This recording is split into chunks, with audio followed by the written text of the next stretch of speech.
பாண்டி நகர மக்கள் அனைவருக்கும் வணக்கம்.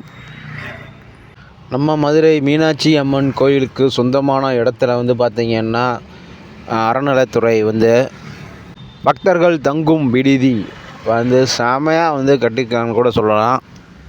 மதுரை மையப்பகுதியில் இந்த பக்தர்கள் தங்கும் விடுதி அவ்வளோ பிரம்மாண்டமாக அமைச்சிருக்காங்கன்னு கூட சொல்லலாம். தங்கும் விடுதி பார்த்திங்கன்னா ஒரு நாளைக்கு 500ரூபாலேருந்து 1500 வரை சார்ஜ் பண்ணுறதா ஒரு தகவல் வந்திருக்கு. பட் இது இன்னும் ஓப்பன் பண்ணலை. நம்ம மதுரை எல்இசி நகரில் தான் இந்த பக்தர்கள் தங்கும் விடுதி அறநிலைத்துறை கட்டியிருக்காங்க. ப்ரைவேட் ஹோட்டலையே மிஞ்சும் அளவுக்கு இன்டீரியர் அவ்வளோ அற்புதமாக இருக்குது. இந்த வீடியோவில் பார்த்திங்கன்னா உங்களுக்கே தெரியும்.